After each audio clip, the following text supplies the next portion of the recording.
നമസ്കാരം. ഫുകുഷിമ ദുരന്തം നടന്ന് 14 വർഷങ്ങൾക്കു ശേഷം ജപ്പാൻ വീണ്ടും ആണവോർജത്തിലേക്ക് തിരിയുന്നു. അതായത് 2011 ഫുകുഷിമ ദുരന്തത്തിനു ശേഷം ചരിത്രപരമായ ഒരു നീക്കത്തിന് ജപ്പാൻ ഒരുങ്ങുന്നു എന്ന പുതിയ റിപ്പോർട്ടുകളാണ് പുറത്തുവരുന്നത്. ആണവ നിലയത്തിന്റെ നടത്തിപ്പുകാരായ Tokyo Electric Power Company Fukushima ദുരന്തത്തിനു ശേഷം ആദ്യമായാണ് തങ്ങളുടെ ഒരു ആണവ കേന്ദ്രത്തിൽ പ്രവർത്തനം പുനരാരംഭിക്കുന്നത്. 25 വർഷങ്ങൾക്ക് മുമ്പ് ചോർണോബിൽ ആണവ നിലയത്തിലെ ദുരന്തത്തിനു ശേഷം ലോകത്തിലെ ഏറ്റവും വലിയ ആണവ അപകടകരമായ ഫുകുഷിമ ദുരന്തത്തെ തുടർന്ന് ജപ്പാന്റെ ആണവോർജത്തെ ആശ്രയിക്കുന്നത് കുറയ്ക്കാനുള്ള ശ്രമങ്ങൾ ഉപേക്ഷിക്കുകയാണെന്ന് വ്യാപാര വ്യവസായ മന്ത്രാലയം നേരത്തെ സൂചന നൽകിയിരുന്നു.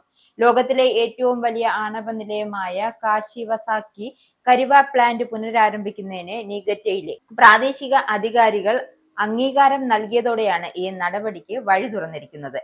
ഈ പ്രക്രിയ മുന്നോട്ട് കൊണ്ടുപോകാൻ താൻ അനുവദിക്കുമെന്ന് നിഗറ്റ ഗവർണർ ഹിഡയോ ഹനാസുമി പത്രസമ്മേളനത്തിൽ പ്രഖ്യാപിച്ചിരുന്നു. ദേശീയ ആണവ നിയന്ത്രണ ഏജൻസിയുടെ അന്തിമ അനുമതി ലഭിക്കുന്നതോടെ പ്ലാന്റ് വീണ്ടും പ്രവർത്തിച്ചു തുടങ്ങും. ഏകദേശം 400 ഹെക്ടർ വിസ്തൃതിയുള്ള ഈ വിശാലമായ പ്ലാന്റ് ജപ്പാൻ കടലിന്റെ തീരത്താണ് സ്ഥിതി ചെയ്യുന്നത്. 2011 വിനാശകരമായ ഭൂകമ്പവും സുനാമിയും ഫുകുഷിമയിലെ 3 റിയാക്ടറുകളിലെ ഉരുകലിന് കാരണമായതിനെ തുടർന്നാണ് രാജ്യത്തുടനീളമുള്ള ആണവ പ്രവർത്തനങ്ങൾ നിർത്തിവെച്ച കൂട്ടത്തിൽ കാശിവാസാക്കി കരിവ പ്ലാന്റ് അടച്ചുപൂട്ടിയത്. കാര്യമായ പ്രകൃതി ഊർജ സ്രോതസ്സുകൾ ഇല്ലാത്ത ജപ്പാൻ നിലവിൽ ഇറക്കുമതി ചെയ്യുന്ന ഫോസിൽ ഇന്ധനങ്ങളെ ആശ്രയിക്കുന്നത് കുറയ്ക്കാൻ ശ്രമിക്കുന്നതിന്റെ ഭാഗമായാണ് ആണവോർജം വീണ്ടും പരിഗണിക്കുന്നത്. 2011 മുമ്പ് ജപ്പാന്റെ വൈദ്യുതിയുടെ ഏകദേശം 1/3 ആണവോർജമായിരുന്നു. ഫുകുഷിമ ദുരന്തത്തിനു ശേഷം അവതരിപ്പിച്ച കർശനമായ സുരക്ഷാ നിയമങ്ങൾ അനുസരിച്ചാണ് രാജ്യത്ത് ഉടനീളമുള്ള 14 റിയാക്ടറുകൾ ഇതിനകം ഓൺലൈനിൽ തിരികെ കൊണ്ടുവന്നിരിക്കുന്നത്.